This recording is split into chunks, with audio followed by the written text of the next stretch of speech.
ప్రభువు వైద్యుడిగా పోల్చబడినట్లు మనం చూస్తూ ఉన్నాం. అలాగునే నిన్ను స్వస్థపరచు యెహోవాను నేనే. ఒకటి, వాక్యం వినటం ద్వారా స్వస్థత అనేది వస్తుంది. మరి అందరూ వినాలి. ప్రకటన గ్రంథం 2:7 చూస్తున్నాం. ఆత్మ సంగములతో చెప్పుచున్న మాట చెవి కలవాడు విన్నుగాక. వాక్యం సరిగ్గా మనం పట్టించుకోం గనక దేవుడట మన చెవులను తెరవచేయువారై ఉన్నారు. చెవుల్లోనికి బలవంతాన వాక్యాన్ని పంపిస్తారట ప్రభు. మరి యెషయా గ్రంథము 50వ అధ్యాయము 4వ వచనంలో అలసిన వానిని మాటల చేత ఓరడించు జ్ఞానము కలుగునట్లు శిష్యునికి తగిన నోరు యెహోవా నాకు దయచేసి ఉన్నాడు. శిష్యులు వినున్నట్లుగా నేను వినుటకై ఆయన ప్రతి ఉదయమున నాకు వినుబుద్ధి పుట్టించుచున్నాడు. ప్రభు అయిన యెహోవా నా చెవికి వినుబుద్ధి పుట్టింపగా నేను ఆయన మీద తిరుగుబాటు చేయలేదు, మరి వినకుండా నేను తొలగిపోలేదు. కాబట్టి తిరుగుబాటు ఆ దేవుడు మాకేమి నెరవేర్పించాడని ఈ చిన్న మాట నువ్వు మాట్లాడితే చాలు, దేవుని మీద తిరుగుబాటు చేసినట్లే. కాబట్టి ఇక్కడ మనం చూస్తే ఈ దినాన 7 రీతులుగా ప్రభు ఎలాంటి వైద్యుడిగా ఉన్నాడు అనే విషయాన్ని మనం చూద్దాం. మొట్టమొదట మనం చూచినట్లయితే ఆయన మన తలని తాకుతూ ఉన్నారు. పరమగీతం 2:6 ఒక మాట ఉంది, అతని ఎడమ చెయ్యి నా తల క్రిందనున్నది, కుడి చేత నన్ను కౌగలించుచున్నాడు. మరి నరాలన్నీ తలలో కనెక్ట్ అవుతూ ఉన్నాయి గనక ప్రభు ఒక మంచి న్యూరాలజిస్టు డాక్టర్గా బలహీనమైన నరాలన్నిటినీ బలపరచటానికి ప్రభు మన మధ్యకు వచ్చారు. ఎప్పుడైతే మన తలకి గాయం అవుతుందో మతిమరుపు అనేది వచ్చి వేస్తుంది. ఎక్కడ చదివామో అక్కడ మనం మర్చిపోవటమే, ఏం చదివామో దాన్ని మర్చిపోయే మతిమరుపు ఉందేమో. ప్రభు చెప్తూ ఉన్నారు, ఈ దినాన ఒక మంచి వైద్యుడిగా ప్రభు వచ్చి మన తలని ఆయన తాకుతూ ఉన్నారు. సరే మీరే చదవండి. మత్తయి సువార్త 9వ అధ్యాయము 6వ వచనం ఒకసారి చూద్దాం. మత్తయి సువార్త 9వ అధ్యాయము 6వ వచనంలో మనం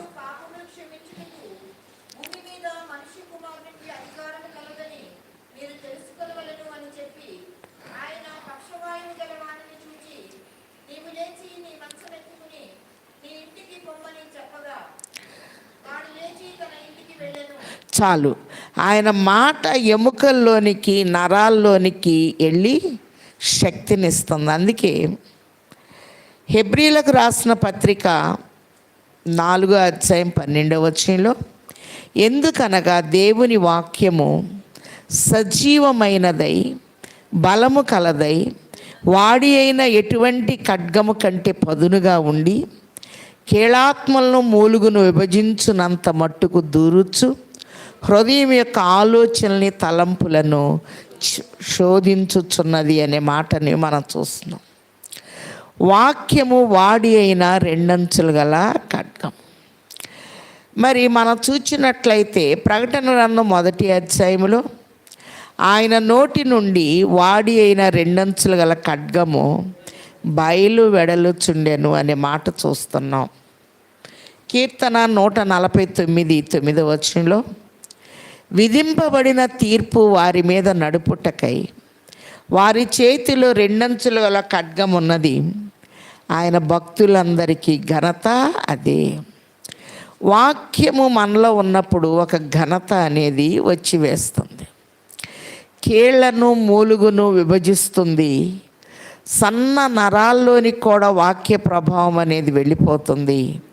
మన తలంపుల్ని ఆలోచనల్ని సరిచేస్తూ బలహీనమైన మన తలంపుల్ని బలపరుస్తుంది గనక 139 కీర్తనలో ప్రభు అంటున్నారు, మరి నీకు తలంపు పుట్టక మునిపే నీ ఆలోచన నేను ఎరిగి ఉన్నాను, పెదవి దాటి మాట బయటికి రాక మునిపే నువ్వేం మాట్లాడతావో నాకు తెలుసు, నువ్వు కూర్చుండుట నీవు లేచుట నాకు తెలియను అని ప్రభు తెలియచేస్తూ ఉన్నారు. కాబట్టి యెషయా గ్రంథంలో మనం చూస్తే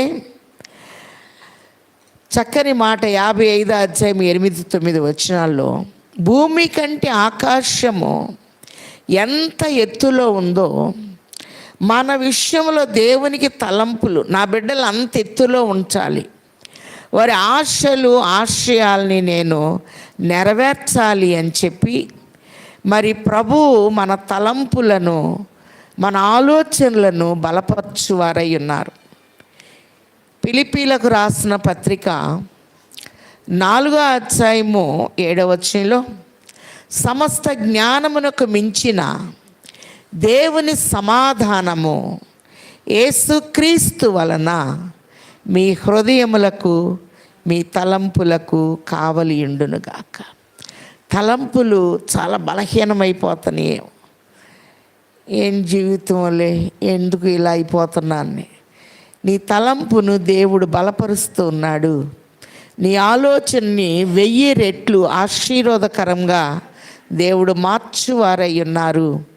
నిరాశను కొట్టివేసి తండ్రి మనల్ని ఉజ్జింపచేయువారై ఉన్నారు.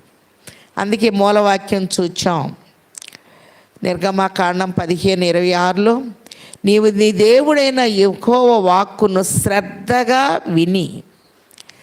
కాబట్టి వాక్యం వినేటప్పుడు శ్రద్ధ అనేది చాలా అవసరమై ఉన్నది. న్యాయముగా ఆయన దృష్టిలో మనం ఉన్నప్పుడు ఐగుప్తీలకు కలుగ చేసిన రోగములలో ఏదియు నేను నీకు రానియను, నిన్ను స్వస్థపరచు యెహోవాను నేనే. ముందు మన తలంపులన్నిటినీ దేవుడు సరిచేస్తూ మన తలలో ఉన్న నరాలన్నిటినీ బాగు చేసేవారు ఎవరు అంటే మన ప్రభు అని ప్రభు తెలియచేస్తూ, నీ విషయంలో నేను ఒక తలంపు కలిగి ఉన్నాను, నా తలంపులు మీ తలంపుల వంటివి కావు అని యెషయా 55:8-9 వచనాల్లో తెలియచేస్తూ, నీకు తలంపు పుట్టక మునిపే నీ ఆలోచన నేను ఎరిగి ఉన్నాను అని ప్రభువు తెలియచేస్తూ ఉన్నారు. ప్రభువు మన తలని ముట్టి మన తలలో ఏ బలహీన తలంపు ఉన్నా తీసివేసి బలమైన తన తలంపులతో నింపుతూ ఉన్నారు. రెండోదిగా ఆయన నేత్ర వైద్యుడు, నేత్రాలజీ అంటారు కదా. కాబట్టి ప్రభు నిత్యం మనల్ని చూస్తూ ఉన్నారు. ద్వితీయోపదేశ కాండములో మనం చూస్తే 11వ అధ్యాయం 12వ వచనంలో, సంవత్సరాది మొదలుకొని సంవత్సరాంతం వరకు ఆయన కన్నుదృష్టి మన మీద ఉంది. నిత్యము ఆయన చూచుచున్న దేవుడై ఉన్నారు. ద్వితీయోపదేశ కాండం 34:7లో, మోషే 120 సంవత్సరముల ఈడు కలవాడు, దృష్టి మాంద్యము లేదు, సత్తువ తగ్గలేదు. మరి 120 సంవత్సరాల వాళ్ళు ఎవరైనా కళ్ళద్దాలు పెట్టుకోకుండా ఉంటారా? పోనీ అంత ఆయుష్యాన్ని బతుకుతున్నారా? దైవజనుడు ఫోటోలు ఎక్కడ కళ్ళద్దాలు పెట్టుకున్నట్లేదు. వాక్యం నిత్యం చదివేటప్పుడు వాక్య ప్రభావం అనేది మన మీద పడుతూ ఉంటుంది. వాక్యం చదువుట ద్వారా మన కళ్ళకు శక్తి అనేది దేవుడు ఇచ్చివేయవారై ఉన్నారు. మరి ఆగస్టులో నా కళ్ళెమ్మట నీళ్లు కారుతున్నాయి అని మేమందరం ఒక హాస్పిటల్కి వెళ్ళాం. వెళ్తే 5 రోజులు ఆపరేషన్ అన్నారు. చిన్న సాక్ష్యం. ఆ రాత్రి బాగా ప్రార్థన చేసుకున్నా. ఆ రాత్రిలో ప్రార్థన చేసుకొని ఉదయాన్నే 5 పుస్తకాలు చదివా. నేను నమ్ముతారో లేదు. ఆదికాండం, అలాగే నిర్గమాకాండం, లేవియా, సంఖ్య, ద్వితీయోపదేశం. తర్వాత సెకండ్ ఒపీనియన్ అని ఇంకొక హాస్పిటల్కి వెళ్ళాం. నా విశ్వాసం ఏంటంటే వాక్యం చదివినప్పుడు దేవుడు కళ్ళను ముడతాడు. కీర్తన 19:8 యెహోవా వాక్యము నిర్మలమైనది, అది కన్నులకు వెలుగునిచ్చును. వాక్యము నిర్మలమైనది, ప్రశాంతత అనేది ఇస్తుంది, గలిబిలి అనేది లేకుండా చేస్తుంది. తర్వాత మీ కళ్ళు బాగానే ఉన్నాయమ్మా, 3 నెలల తర్వాత రండి అన్నారు. తర్వాత మళ్ళీ వెళ్తే అసలు ఆపరేషనే అక్కర్లేదు, బాగుంది అన్నారు. కార్యం చేసిన ఆయన ఎవరంటే ఎవరు ఏమన్నా అనుకొని దేవుడు. నేను వెంటనే అక్టోబర్లో పోయిన సంవత్సరం యెరూషలేంకి వెళ్ళినప్పుడు మౌంట్ నెబోకి వెళ్ళి, మరి ఎక్కడైతే మోషే నిలబడి వాగ్దాన స్థలం అంతటిని చూచారో ఆ ముందు భాగంలో ఒక మంచి చర్చి ఉంది. అక్కడికి వెళ్ళి ఒక చిన్న కృతజ్ఞత కానుక చెల్లించుకొని, ప్రభువా నాకు మంచి దృష్టిని, ఇక్కడే మోషే 120 సంవత్సరముల ఈడు కలవాడు, దృష్టి మాంద్యము లేదు, సత్తువ తగ్గలేదు. కాబట్టి మనకు శక్తిని ఎవరిస్తారు అంటే దేవుడిచ్చివారై ఉన్నారు. మంచి దృష్టిని మనం యోహాను సువార్త 9 చూడని వారు చూడవలెను, చూచువారు గుడ్డివారు కావలెను అని ఒక ప్రవచనాన్ని చూస్తున్నాం. తండ్రి మనల్ని చూస్తూ ఉన్నాడు. దైవజనుడు ఒక ప్రార్థన నేర్పారు, దేవా నాకు కనబడుము, నాతో మాట్లాడుము, అందరికీ కనబడుము, అందరితో మాట్లాడు. దావీదు ఉదయాన్నే ప్రభువుని చూచారట. అందుకే దావీదుని దేవుడు నా హృదయానుసారి అన్నాడు. కీర్తన 17:15 నేనైతే నీతి గలవాడనై నీ ముఖ దర్శనము చేసేదను, నీ స్వరూప దర్శనముతో నా ఆశను తీర్చుకొందును అని తెలియచేస్తూ ఉన్నారు. కాబట్టి దేవుని వాక్యము మంచి దృష్టిని మనకి దయచేస్తుంది. ఒకసారి చూద్దాం. యోహాను రాసిన మొదటి పత్రికలో జీవవాక్యమును గూర్చినది ఆది నుండి ఏది ఉండెను, మేమేది వింటిమో, కన్నులార ఏది చూచితిమో, ఏది నిదానించి కనుగొంటివో, మా చేతులు దేన్ని తాకి చూచెనో అది మీకు తెలియచేయుచున్నాము. కాబట్టి ఇక్కడ మనం చూస్తే మేమేది వింటిమో, ఆత్మ సంగములతో చెప్పుచున్న మాట చెవి కలవాడు విన్నుగాక. కన్నులార ఏది చూచితిమో, కాబట్టి ఏం చూడాలనుకుంటున్నామో దాన్ని తండ్రి చక్కగా మనకి చూపించువారై ఉన్నారు. 2 రాజుల గ్రంథం 6వ అధ్యాయంలో ఎలీషా ప్రవక్త కర్మేలు పర్వతం మీద ఏలియా ప్రార్థన చేశాడు. ఏలియా తన దుప్పటి ఎలీషా మీద వేస్తే పెద్ద భూస్వామి అయిన తన తల్లిదండ్రులు ముద్దు పెట్టుకొని భూమి అంతటిని వదిలి ఏలియాని ఎలీషా వెంబడించాడు. వెంబడించుటను బట్టి దేవుడు దీవించాడు. అలాగే ఎలీషా కర్మేలు పర్వతం మీద ఉన్నప్పుడు సిరియా సైన్యాలు వచ్చినాయి. ఎందుకంటే సిరియా రాజు ఏదనుకుంటుంటే అది ఎలీషాకు తెలుస్తుంది. మరి ఇశ్రాయేల్ రాజుకు దాన్ని తెలియచేస్తూ ఉన్నాడు, పలానా స్థలానికి మీరు వెళ్ళొద్దు, సిరియా వాళ్ళు వస్తున్నారు అని. అప్పుడు కల్లోలపడి సిరియా రాజు, అరే మనలో ఎవరో పాయింట్స్ అన్నీ ఇశ్రాయేలీ రాజుకి తెలియజేస్తున్నారు, ఎవరో గూఢచారులు ఉన్నారు అని చెప్తూ ఉంటే ఒక వ్యక్తి లేచి, ఇశ్రాయేలీలకి ఎవ్వరికి గూఢచారులు అక్కర్లా, ఇశ్రాయేలీల్లో ఉన్న ప్రవక్త ఎలీషా ఎలాంటి వాడో తెలుసా, మీరు ఏది అనుకుంటుంటే అది ఆయనకి తెలిసిపోతూ ఉంటుంది.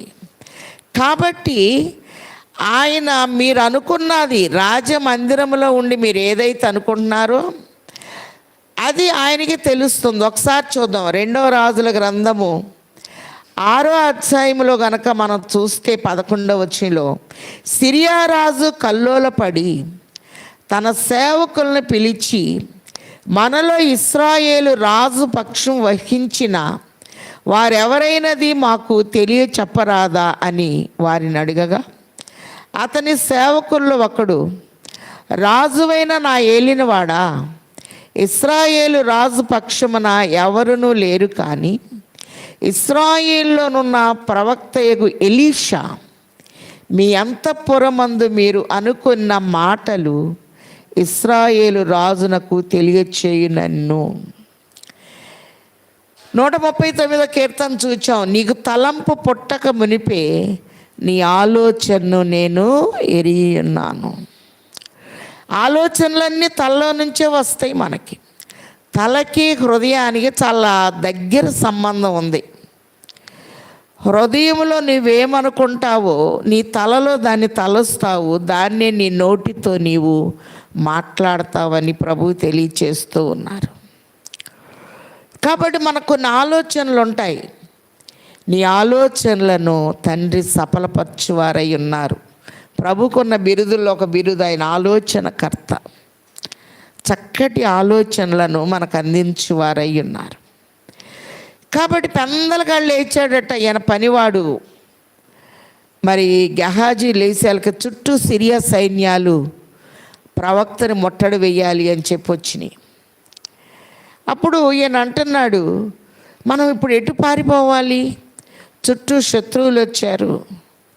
అప్పుడు ఎలీషా అంటున్నాడు, భయపడవద్దు, మన పక్షమున ఉన్నవారు వారి కంటే అధికులు. ప్రభువు దూతలును పరిశుద్ధులున్ ఏక ప్రభువు దూతలును పరిశుద్ధులున్ విభవముగమన మాజమసలుచు వెల్గుచుందురుగా వెల్గుచుందురుగా గనుక నాకేమీ కొదువా నాదుడుండా. ఓ ప్రార్థన చేశాడు, యెహోవా దయచేసి వీని కన్నులు తెరు. ఆ వచ్చిన సిరియా సైన్యాలకి దయచేసి వీళ్ళ కళ్ళు కూడా మూసేయి అన్నాడు. వాళ్ళ కళ్ళు మూయబడి పనివాడి కన్నులు తెరవబడిని. ఈరోజు నీ తండ్రి నీ కళ్ళను తాకుతూ ఉన్నాడు. నిన్ను స్వస్థపరచు యెహోవాను నేనే అన్న తండ్రి నేల మీద ఉమ్ము వేసి బురద చేసి ఒక ఆయన కన్నులకు పూస్తే సీలోయమని కోనేటికెళ్ళి కడుక్కో అని చెప్పినట్లుగా మనం చూస్తూ ఉన్నాం. మరి అలాగనే యోహాను సువార్త 9వ అధ్యాయంలో కూడా ఒక గుడ్డివాడు పుట్టు గుడ్డివాడిని ప్రభు బాగు చేసినట్లుగా మనం చూస్తూ ఉన్నాం. నిన్ను స్వస్థపరచు యెహోవాను నేనే అని ప్రభు తెలియచేస్తూ ఉన్నారు. ఆయన నేత్రాల్ని బాగు చేసే గొప్ప వైద్యుడిగా తండ్రి మనకి కనపడుతూ ఉన్నారు. అంత మాత్రమే కాదు, మంచి ఈఎన్టీ స్పెషలిస్ట్ మన ప్రభు. ఎవరికైనా ముక్కు ప్రాబ్లం ఉన్నా, చెవి ప్రాబ్లం ఉన్నా, మరి ప్రభువు దగ్గరికి గనక మనం వచ్చినప్పుడు నువ్వు అస్సలు ఊపిరి పీల్చుకోలేకపోతున్నావు అనుకో, అస్సలు నీ చెవులు పనిచేయటం లేదనుకో, ప్రభువు బాగు చేయవారై ఉన్నారు. ఒకసారి చూద్దాం. మార్కు సువార్త 9వ అధ్యాయము, మార్కు సువార్త 9వ అధ్యాయము 23 నుంచి 25 వరకు ఒకసారి చదవండి అమ్మా.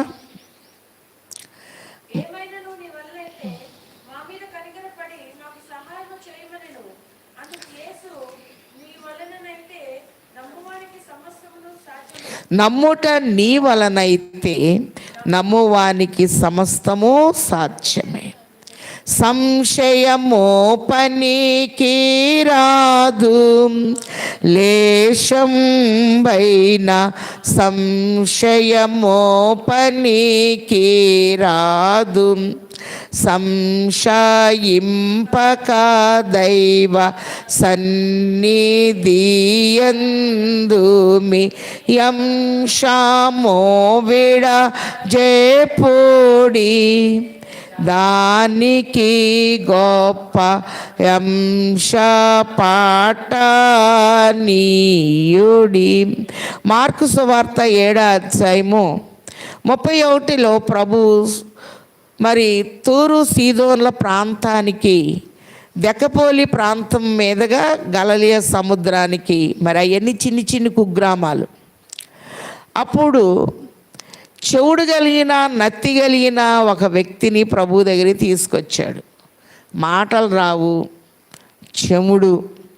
మరి ఇక్కడ మనం చూస్తే ఈ నత్తి వ్యక్తికి మాటలు ఇస్తున్నాడు దేవుడు.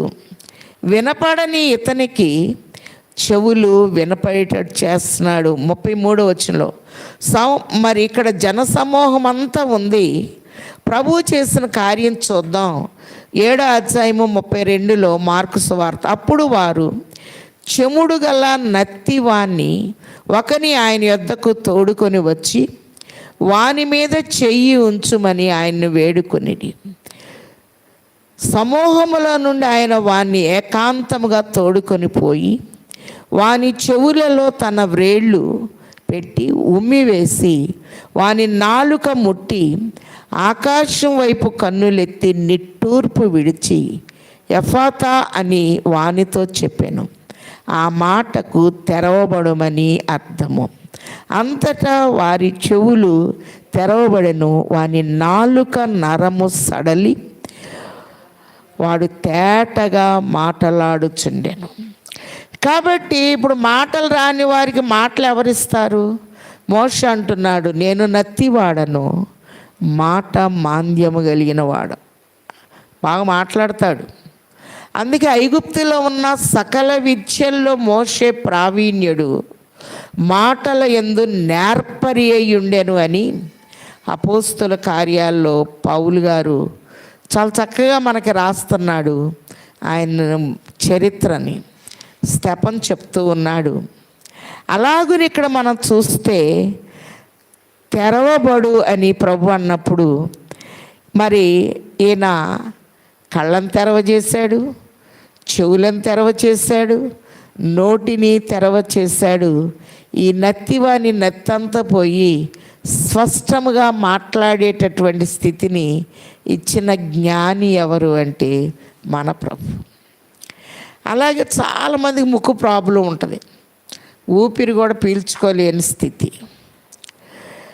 ఆదికాండం 2వ అధ్యాయం 7వ వచనంలో నరుని నాసికా రంధ్రములో జీవవాయువుని దేవుడు ఊదినట్లుగా చూస్తూ ఉన్నాం.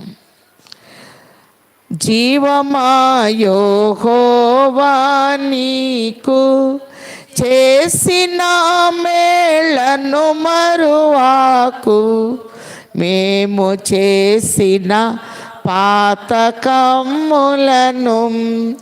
మానించి జబ్బు లేవియును లేకుండ చేయును. ఆ కారణముచే దేవ సంస్తుతి చేయవే మనస. కరోనా టైంలో నాకు అస్సలు ఊపిరి అందటల్లా, పల్స్ డౌన్ అయిపోతుంది. ఆక్సిజన్ మిషన్ తెచ్చిపెట్టారు, రోజుకి 7,000, అస్సలు పనిచేయటల్లా.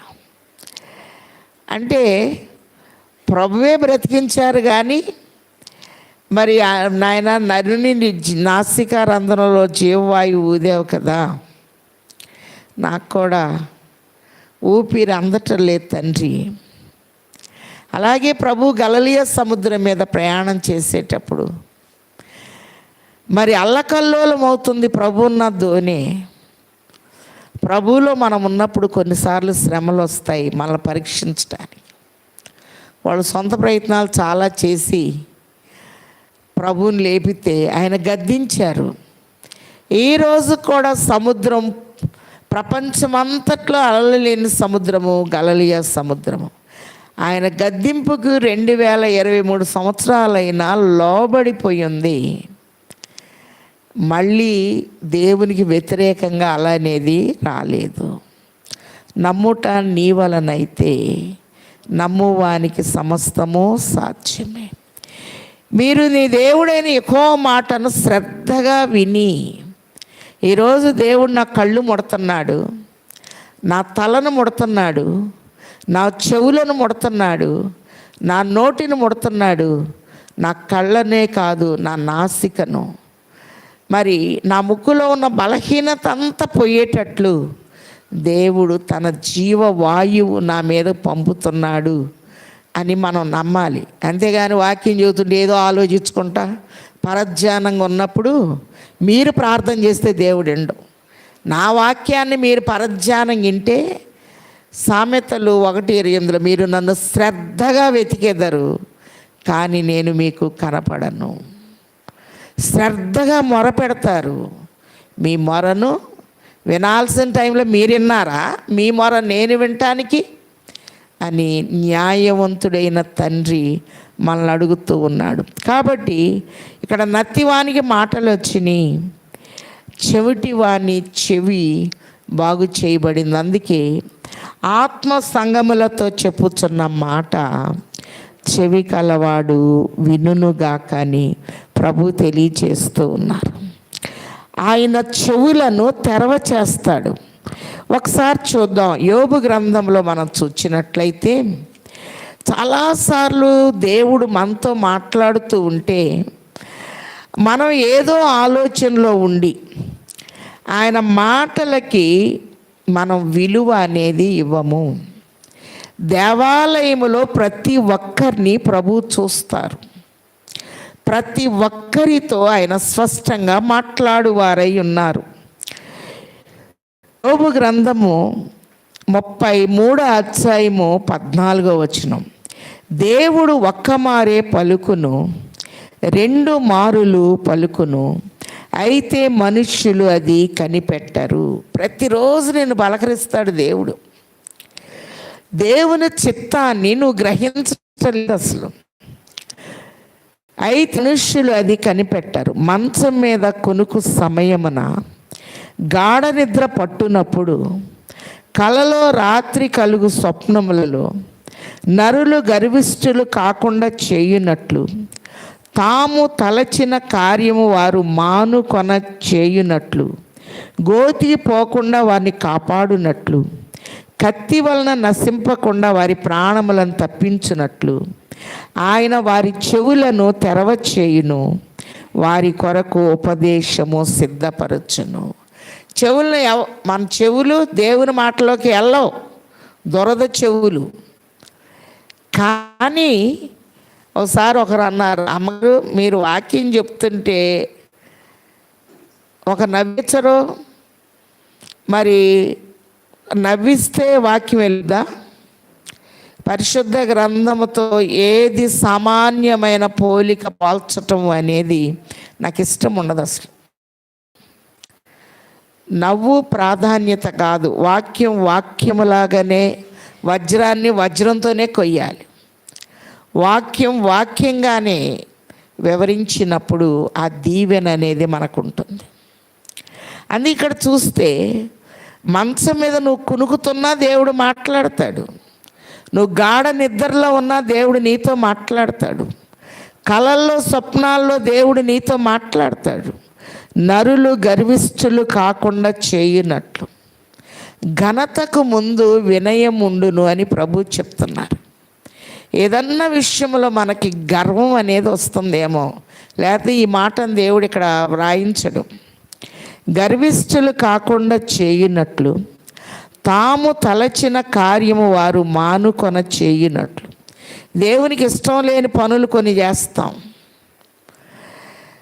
అవి మానేయాలి. నువ్వు నాకు ఇష్టం లేదు చేయటం. గోతికి పోకుండా వారిని కాపాడునట్లు, కత్తి వలన నశింపకుండా, కత్తి అనగా వాక్యము, వాడి అయిన 2 అంచులు గల ఖడ్గము, వారి ప్రాణములను తప్పించున్నట్లు ఆయన వారి చెవులను తెరవచేయును, వారి కొరకు ఉపదేశము సిద్ధపరచును. నీ చెవుల్లోనికి దేవుడు కొన్ని విషయాల్ని పంపిస్తాడు, చెవులను తెరవచేయును. పరమగీతం 2:8 ఒక మాట ఉంది, ఆలకించుడి, నా ప్రియుని స్వరము వినపడుచున్నది. ప్రియుని స్వరము నీకు వినపడే టైములో నీవు నిర్లక్ష్యముగా ఉండవద్దు అని ప్రభు తెలియచేస్తున్నారు. ఆయన మన తలను బాగు చేసే దేవుడు, తలంపుల్ని బాగు చేసే దేవుడు. తలలో ఉన్న సన్న నరాలన్నిటినీ బాగు చేస్తాడు. ఆయన ఈఎన్టీ డాక్టర్ అని చెప్పుకున్నాం, ముక్కుని, నోటిని, చెవిని బాగు చేసే దేవుడు. ఆయన గొప్ప న్యూరాలజిస్ట్ అని కూడా చెప్పుకున్నాం.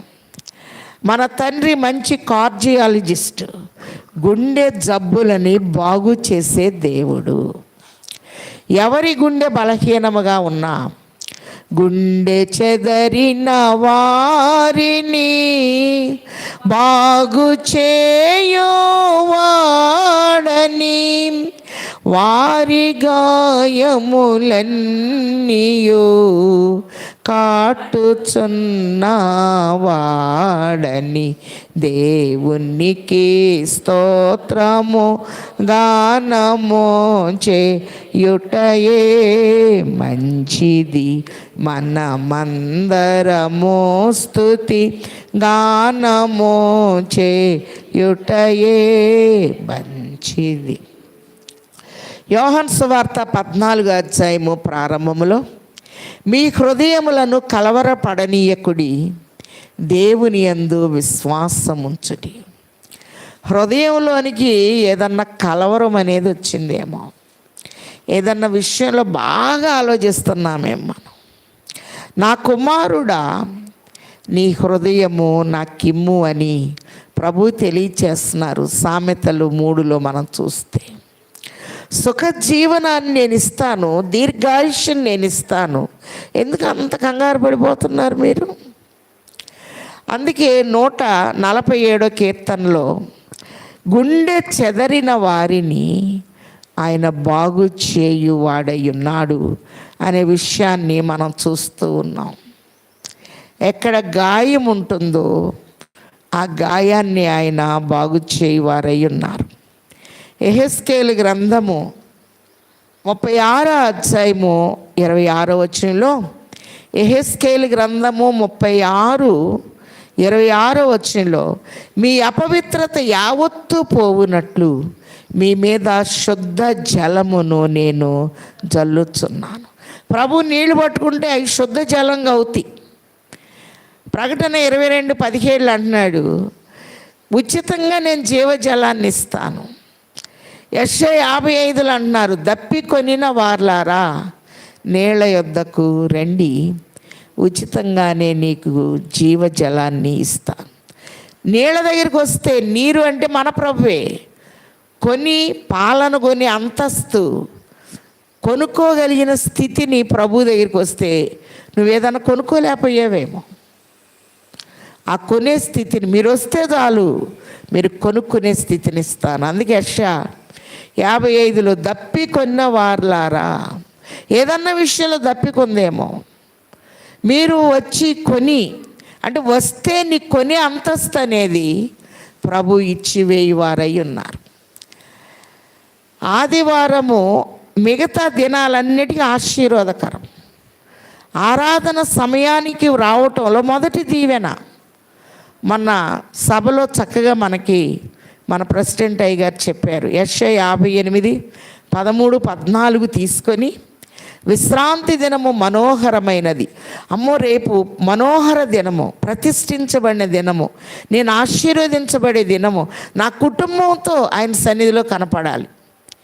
యెహోషువ అంటాడు, మీరు ఎవరినైనా సేవించుకోండి, నేనును నా ఇంటి వారును యెహోవాను మాత్రమే సేవించను. పరిశుద్ధ దినానికి నీవు గౌరవిస్తే మిగతా దినాలన్నీ నువ్వు గౌరవించబడతావని ప్రభు తెలియచేస్తూ ఉన్నారు. అందుకే మనం చూసినట్లయితే మరి ప్రభు చక్కని మాట మనకు తెలియచేస్తూ ఉన్నారు. మన గుండెను ఆయన ముట్టువారై ఉన్నారు. హృదయము ఘోరమైన వ్యాధి కలది, దాన్ని ఎవ్వరూ గ్రహించలేరు అని ఇర్మియా అంటున్నారు. మన గుండెకు ఎలాంటి ఘోరమైన పరిస్థితి ఉన్నా ఎవరి గుండె వాళ్ళ గుప్పెడంత ఉంటుందంట.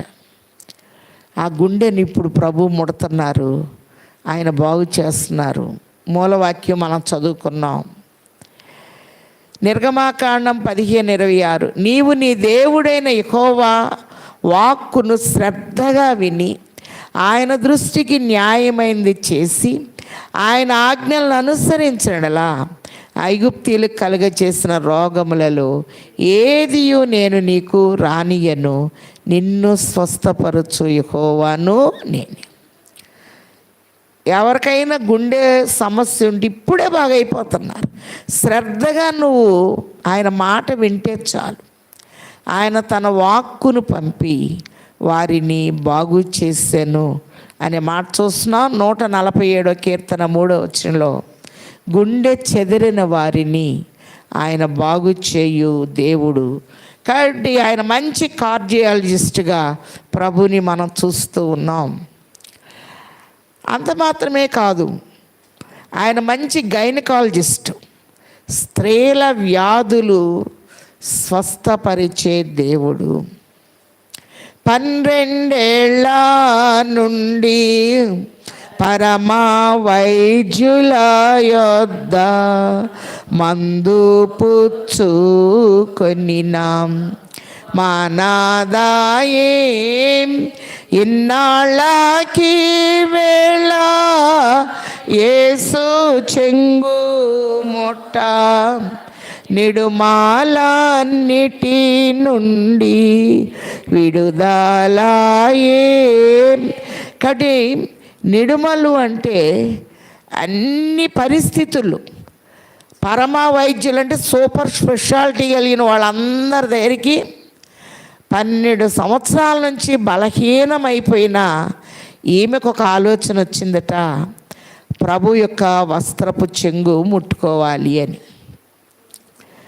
1 సమూయేలు గ్రంథం 4వ అధ్యాయంలో మందసం పట్టబడినప్పుడు మరి ఏలీ కోడలు ప్రసవం అవుతూ ఉంది. అమ్మ నీకు కొడుకు పుట్టాడు చాలా సంతోషమే కదా.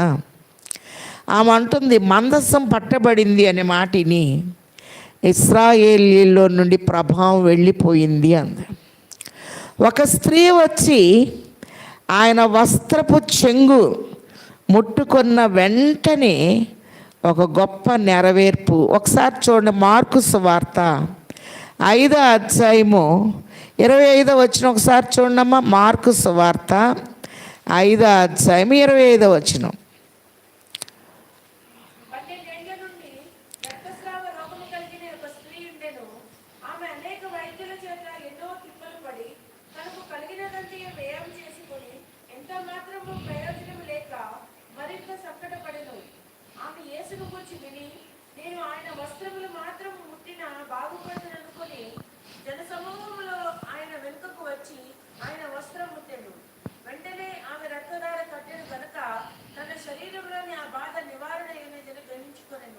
చాలు, వెంటనే తన శరీరములోని బాధ నివారణ ఆయన. కాబట్టి రక్తము ప్రాణము అనే మాట చూస్తున్నాం. పొద్దాక రక్తం అంతా పోయింది అంటే మనిషి ఏమైపోతారు? పాలిపోతారు, బలహీనం అయిపోతూ ఉంటారు. కాబట్టి ఎలాంటి బలహీనత అయినా ఆయన సమస్తము ఎరిగిన దేవుడై ఉన్నారు. తన రక్తమంతా కోల్పోయినా తన రక్తం ఇచ్చి బ్రతికిస్తారు. ఎఫెసీలకు రాసిన పత్రిక 2వ అధ్యాయంలో మీ అపరాధముల చేత మీ పాపముల చేత మీరు చచ్చిన వారై ఉండగా ఆయన తన రక్తముతో మిమ్మును బ్రతికించెను. రక్తమంతా అపరాధంతో ఉంది, రక్తమంతా కోల్పోతున్నాం, తన రక్తాన్ని ఇచ్చి బ్రతికిస్తూ ఉన్నారు. అందుకే మనం చూస్తున్నాం లేవియా కాండము 17వ అధ్యాయంలో గనక మనం చూచినట్లయితే రక్తము ప్రాణము. లేవియా కాండం 17:11 రక్తము ప్రాణము కనుక రక్తాన్ని ఎవరో తినకూడదు అని ప్రభు చెప్తూ ఉన్నారు. ప్రకటన 1:6 మనల్ని ప్రేమించుచు తన రక్తము వలన మన పాపముల నుండి మనల్ని విడిపించిన వానికి మహిమ ప్రభావములు యుగయుగములు కలుగునుగాక అనే మాటల్ని మనం చూస్తూ ఉన్నాం. సిల్వలో నాకై కార్చిన యేసు రక్తము శిలనైన నన్ను మార్చెను. యేసు రక్తము యేసు రక్తము ప్రభు యేసు రక్తము అమూల్యమైన రక్తము యేసు రక్తము అమూల్యమైన రక్తము యేసు రక్తము. ఈరోజు ఎవరికైనా రక్తహీనత ఉంటే, స్త్రీలకు సంబంధించిన ఏ బలహీనత ఉన్నా ప్రభు సరిచేయవారై ఉన్నారు. రక్తం పోటు ఎక్కువైపోతే ఎక్కువగా ప్రవహిస్తుంటే రక్తపోటు వస్తుంది, బీపీ. రక్తము తగ్గిన రక్తము హెచ్చిన రక్తము తగ్గిన రక్తము హెచ్చిన రక్తము సరిచేసి రంజిల్ల చేతువు రక్తము సరిచేసి రంజిల్ల చేతువు యేసు ప్రభువా మా హితబోధకుండా. ఇప్పుడు హై బీపీ ఉన్నా లో బీపీ ఉన్నా కరెక్ట్ లెవెల్లోనికి ఎవరు తీసుకొస్తారు అంటే ప్రభు తీసుకొస్తారు. ఆయన మంచి గైనకాలజిస్ట్. నిన్ను స్వస్థపరచు యెహోవాను నేనే. 12 సంవత్సరాల నుంచి ఎంత రక్తం పోయి ఉంటుంది, ఎంత బలహీనమైపోయి ఉంటుంది. ఆయన వస్త్రపు చెంగు ముట్టిన వెంటనే బాగైనట్లుగా చూస్తూ ఉన్నాం. మొట్టమొదట నీ న్యూరాలజిస్ట్ నీ తలంపుల్ని, 2 నేత్రాలజిస్ట్ నీ కళ్ళని, 3 ఈఎన్టీ డాక్టర్ నీ చెవులు, నీ నోరు, నీ ముక్కును బాగు చేసే డాక్టరు, 4వదిగా ఆయన కార్డియాలజిస్టు గుండెను ముడతాడు, 5వదిగా ఆయన మంచి గైనకాలజిస్ట్ అని చూస్తాం. 6వదిగా చర్మ వ్యాధులు ఉంటాయి కొంతమందికి, ఎక్కడ లేని పొడలు కనపడతా ఉంటాయి. కొంతమంది బొల్లు అని, సూరియాసిస్ అని, కుష్ఠని, రకరకాల వ్యాధులు. ఒకసారి చూద్దాం. మత్తయి సువార్త 4వ అధ్యాయంలో చూస్తే 23 నుండి చదవండి అమ్మా. మత్తయి సువార్త 4:23.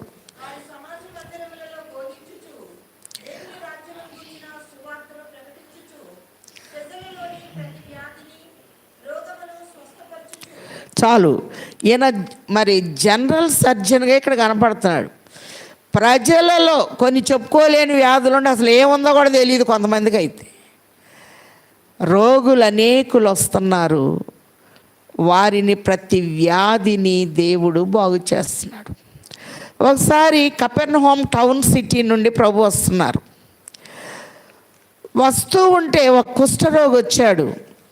మరి చర్మానికి సంబంధించిందే కదా, చేతులు అన్నీ పోతూ ఉంటాయి. మరి ఈ యొక్క కుష్ఠరోగిని ప్రభు చూస్తూ ఉన్నారు. ఒకసారి చూద్దాం. మత్తయి సువార్త 8వ అధ్యాయము ప్రారంభం నుండి. ఆయన కొండ మీద నుండి దిగి వచ్చినప్పుడు బహుజన సమూహములు ఆయన్ని వెంబడించారు.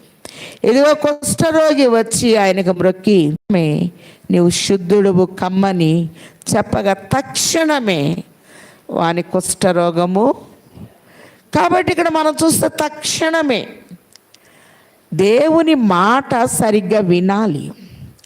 వినుట వలన విశ్వాసము కలుగును. కాబట్టి తక్షణమే ఒక చక్కని నెరవేర్పు అనేది చూస్తూ ఉన్నాం. కుష్ఠరోగులు ఊరు బయట ఉండాలి పాత నిబంధనలో. నాకు ఇష్టమే, నువ్వు శుద్ధుడివి కమ్ము. అలాగే నయమాను కుష్ఠరోగం వచ్చింది. 2 రాజుల గ్రంథం 5లో ఆయన చెప్పిన రీతిగా రాలేదు, బానిస పిల్ల చెప్పినట్టు. రాజు దగ్గర ఒక రికమెండేషన్ ఉత్తరం తీసుకొని మరి అది ఆ ఊరు రాజుగారికి ఇచ్చి రావాల్సిన పద్ధతిలో రాలేదు.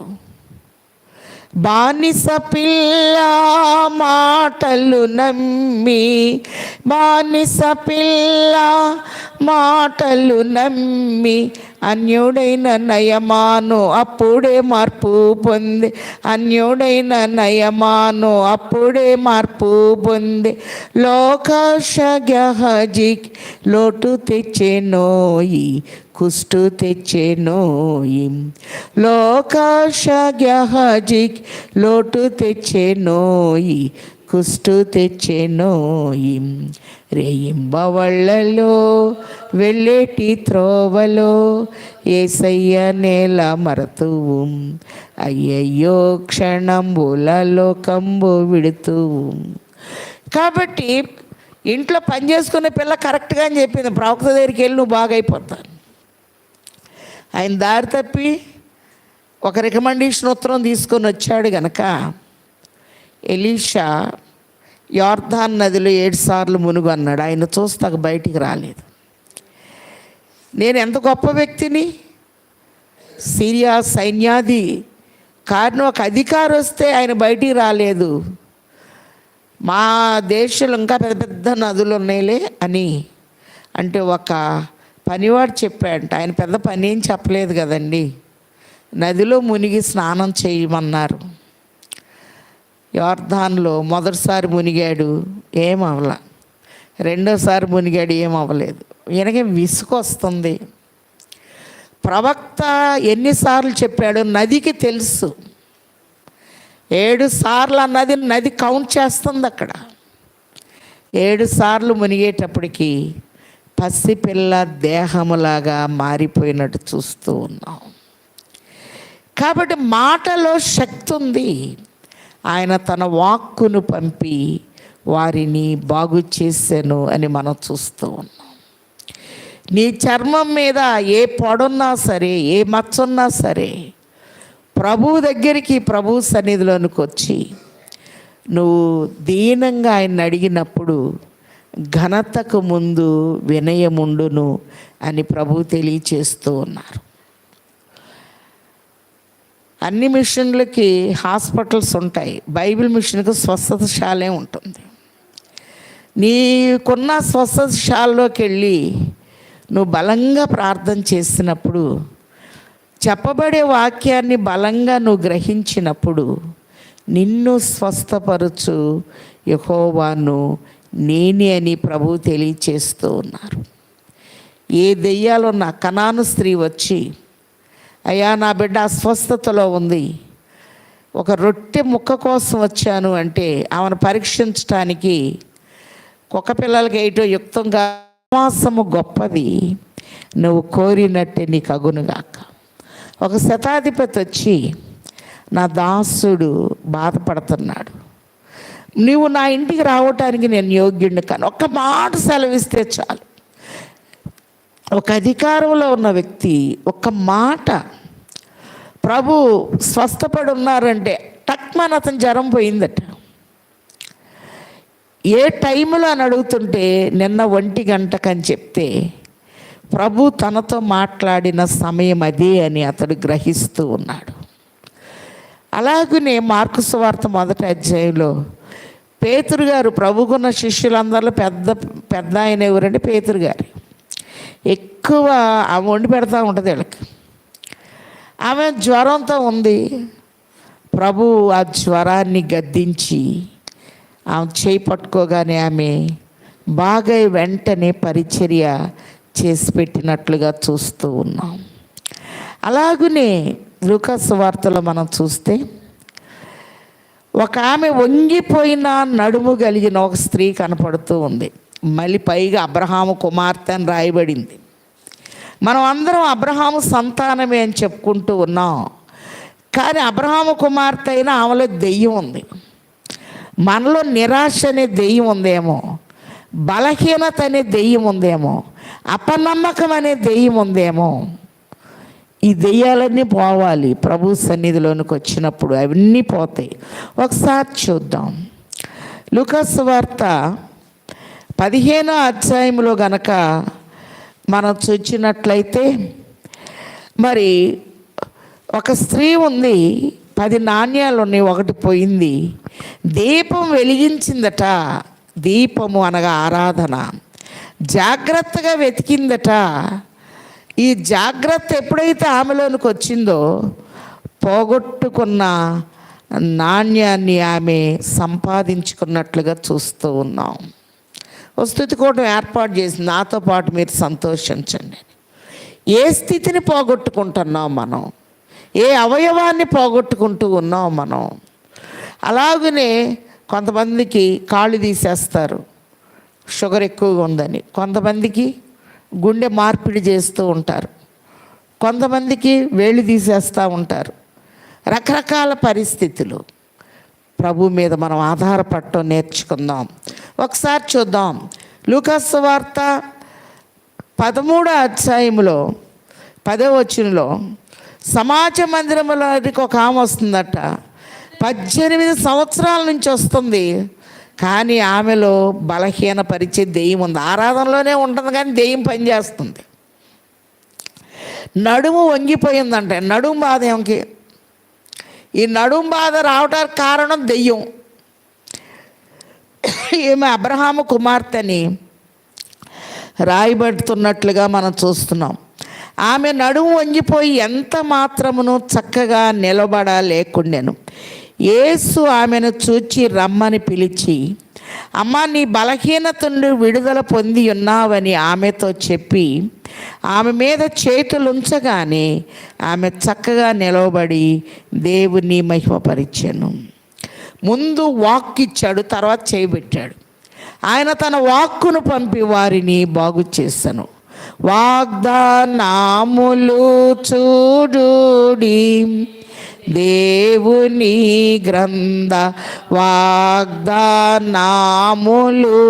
చూడుడి, వాగ్దానములే జరుగ వలసిన కార్యంబుల్, వాగ్దానములు నమ్ముడి. ఈ రీతిగా ప్రభువున్ నీ చర్మం మీద ఏ బలహీనత ఉన్నా, ఏ మచ్చున్నా నిన్ను స్వస్థపరచు యెహోవాను నేనే. ఆరోదిగా ఆయన చర్మ వ్యాధుల్ని బాగు చేసే దేవుడు. 7వదిగా చిన్నపిల్లల వైద్యుడు.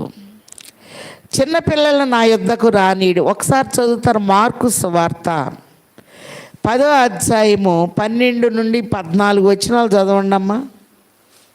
మార్కు సువార్త.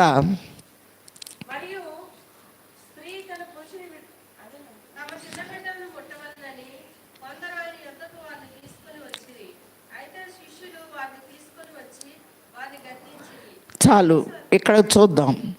చిన్న పిల్లల్ని ప్రభు ముడితే, చిన్నపిల్లలంటే చాలా ఇష్టం కదా దేవునికి. ఇదిగో ఇక్కడ చూస్తున్నాం కదా, చిన్నపిల్లల్ని ప్రభు ఎక్కువ ఇష్టపడతారు.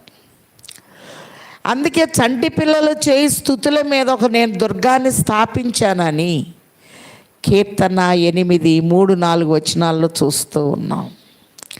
చంటి పిల్లలు చేయి, వాళ్ళు ఏం చేస్తారు? ఎప్పుడు అరుస్తూనే ఉంటారు అనుకో. ఒక దుర్గము, ఓ ప్రార్థనా గోపురము, వాళ్ళు చేసే స్తుతులు.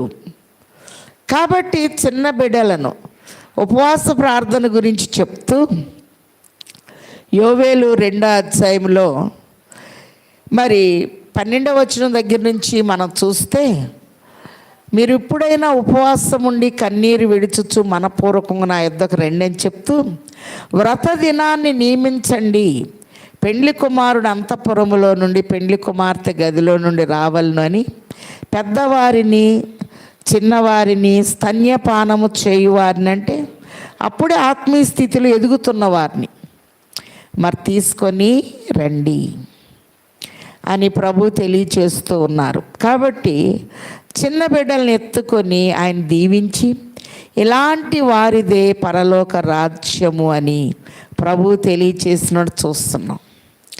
అందుకే 128వ కీర్తనలో కూడా నీ భోజన బల్ల చుట్టూ నీ పిల్లలు, అంటే పిల్లలు, చిన్నపిల్లలు ఒలీవ మొక్కల వలె ఉందురు అని ప్రభు తెలియచేస్తూ ఉన్నారు. కాబట్టి శిష్యులను ఆయన ఎత్తుకొని దీవించారు. శిష్యులను ముట్టుకున్నట్లుగా మనం చూస్తూ ఉన్నాం. అలాగే చిన్ని సమూయేలు శిష్యువుగా ఉన్నప్పుడే దేవుడు ఆయనతో మాట్లాడి ఒక గొప్ప న్యాయాధిపతిగా, మరి ఒక ప్రవక్తగా అతన్ని తీర్చిదిద్దినట్లు చూస్తున్నాం. మోషే శిష్యువుగా ఉన్నప్పుడే ప్రభువు చూచి తల్లిపాలే అతనికి ఇప్పించేటట్టు, తల్లికి జీతం ఇచ్చేటట్లు చక్కటి ఏర్పాటు చేశారు. పొట్టవలయు మోషే వంటి పూర్ణ ప్రవక్త ఎట్టివారలైన నెరుగున దేటముగను స్థాపింప దేవపుత్రుడు పూటేన్ గొప్ప బోధకుడాయెను, పూటేన్ గొప్ప బోధకుడాయెను. మరి చిన్నపిల్లలు ఎవరు ముడతారు అంటే ప్రభు ముట్టువారై ఉన్నారు. మన చిన్నపిల్లల్ని దేవాలయములోనికి బిడ్డల్ని ఎత్తుకొని రావటం అనేది ఒక ఆశీర్వాదకరం.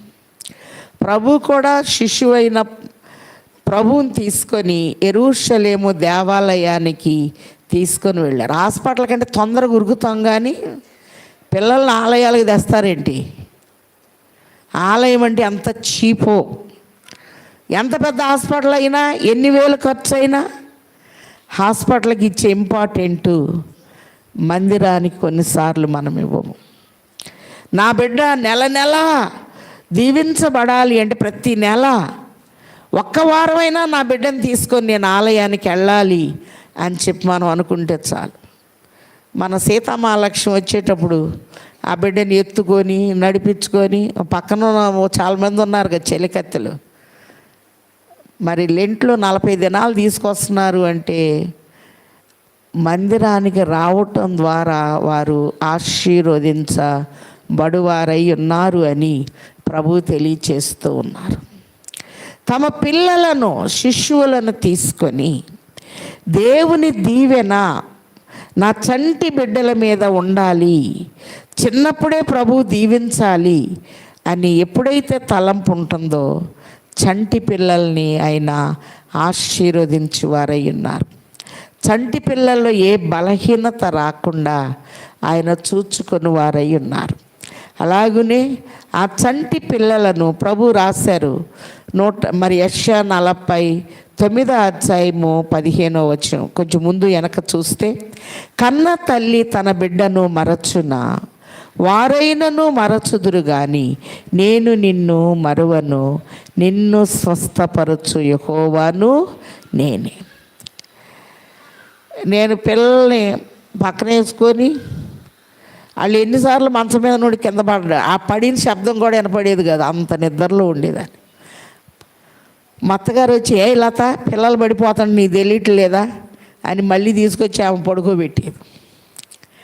నిన్ను కాపాడువాడు కొనకడు నిద్రపోడు. మరి నాకు ఒక చిన్ని మనవణ్ణి ఇచ్చాడు దేవుడు, సాల్మన్కు ఇంకొక కొడుకుని. ఈ రోజుకి 21వ రోజు. మరి వెళ్ళాలి, అయ్యో ఆరాధన ఇప్పుడు రాను నేనని చెప్పేసి. ఆరాధనకి మనం ఎప్పుడు ఇంపార్టెంట్ ఇస్తాము. మా పెద్ద పిల్ల డెలివరీ అయ్యేటప్పుడు కూడా నేను అసలు ఎవరికి వెళ్ళలేదు. కాబట్టి క్రిస్మస్ ఆరాధనలో ఉన్న వాళ్ళు పోయారు హాస్పిటల్కి, అంతే. కార్యం చేస్తే ఆయన ఎవరు అంటే దేవుడు. నిన్ను కాపాడువాడు కొనకడు నిద్రపోడు. దేవుని మందిరానికి, దేవుని యొక్క వాక్యానికి ప్రథమ స్థానం ఎప్పుడైతే ఇస్తామో ఎక్కడికి వెళ్ళినా ప్రథమ స్థానం అనేది మనకు ఉంటుంది. ఏ స్థలములో ఉన్నా తండ్రి మనని వర్ధల చేస్తారు. అయ్యగారు ఒక మాట నేరట, శాగలకు నీళ్ళు ఎక్కువ మీకు నా బోధ ఎక్కదని. ప్రపంచమంతా అయ్యగారి బోధలు వాడుకుంటున్నారు, కానీ బైబిల్ మిషన్ వాళ్ళు అంతగా వాడుకోవట్లేదు.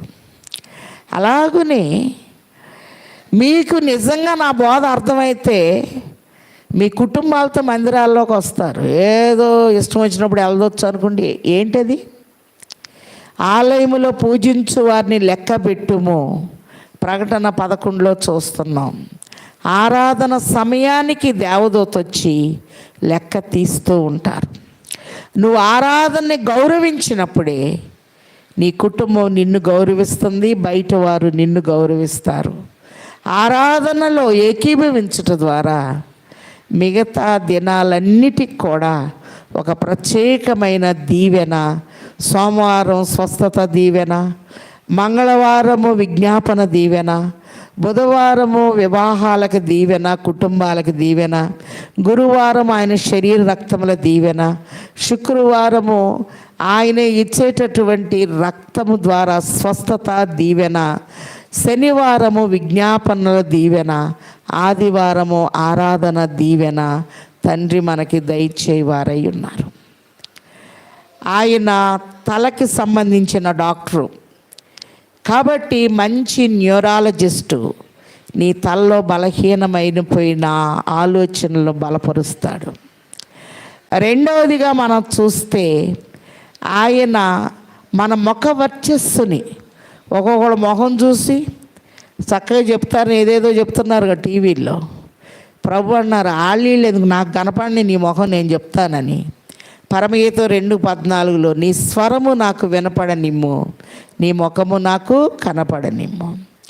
కాబట్టి ఏంటి డాక్టర్ నీ ముక్కుకి, నీ చెవికి, నీ నోటిని ఆయన బాగు చేస్తాడు. ఆయన మంచి కళ్ళ డాక్టరు. చూడని వారు చూడవలెను. కాబట్టి మన నేత్రాల్ని ఆయన ముడుతూ ఉన్నాడు, చక్కగా చూడగలిగిన దృష్టిని మనకిస్తూ ఉన్నాడు. ఆయన మంచి గుండె జబ్బుల డాక్టరు. ఆయన మంచి కార్డియాలజిస్ట్గా మనం చూస్తున్నాం. గుండె చెదిరిన వారిని బాగు చేయువాడను నేనే అని ప్రభు తెలియచేస్తూ ఉన్నారు. మంచి చర్మ వ్యాధులు ఏదన్నా ఉంటే నీ చర్మాన్ని ముట్టుకొని ఆయన బాగు చేస్తాడు. కుష్ఠరోగిని బాగు చేసిన దేవుడు, వంగిపోయిన నడుము కలిగిన స్త్రీ నడుమే చేయబెట్టిన దేవుడు, నాకు ఇష్టమే అని చెప్పి మనల్ని ముట్టుకొని ఏ బలహీనత ఉన్నా ఆయన మనల్ని బలపరచువారై ఉన్నారు. ఆయన చిన్న పిల్లల వైద్యుడు. చిన్న బిడ్డల నా యుద్ధకు రానీయుడి, వారిని ఏమాత్రం ఆటంకపరచవద్దన్న తండ్రి చక్కగా మనల్ని దీవిస్తూ మహిమ నుండి అధిక మహిమకు నడిపిస్తారు. నిన్ను స్వస్థపరచు యెహోవాను నేనే అన్న తండ్రి. నిన్ను అంటే ఒక్కొక్కరితో మాట్లాడుతున్నారు.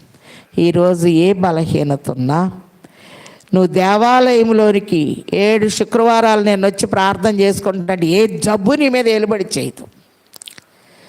కాబట్టి మంగళవారం విజ్ఞాపన, నాయనా నా సమస్య ఇది అని ప్రభు సన్నిధిలో చెప్పుకో. తండ్రి సమస్త జ్ఞానానికి మించిన దేవుని సమాధానము యేసుక్రీస్తు వలన మీ హృదయములకు మీ తలంపులకు కావలియుండును గాక. ఆమేన్. ప్రధాన బోధకుడు అయ్యున్న తండ్రి, సంఘ బిడ్డలందరినీ దీవించండి. కుటుంబాల్లో క్షేమమును విస్తరింపచేయండి. నేను బ్రతుకు దినములన్నీ కృపాక్షేమములే నా వెంట వచ్చునన్న దీవెనివ్వండి. దావీదు దీవెన పంపుతున్నాడు అరణ్యములో ఉన్న నాబాలు ఇంటికి. నీకు నీ ఇంటికి నీ కలిగినంతటికి క్షేమము కలుగునుగాక. అట్టి క్షేమముతో ఏ బలహీనత ఉన్నా ఇప్పుడే ముట్టి బాగు చేయమని, నిన్ను స్వస్థపరచు యెహోవాను నేనే అని వాగ్దానము చేసిన యేసు నామములో వేడుకొంచున్నాము తండ్రి. ఆమేన్. అదృశ్యుడైన తండ్రి యొక్కయు అద్వితీయుడైన కుమారుని యొక్కయు అంతరంగ నివాసి అయిన పరిశుద్ధాత్మ తండ్రి సంపూర్ణ సహాయము సమృద్ధి సమకూర్పు సదా తోడయిండును గాక. ఆమేన్.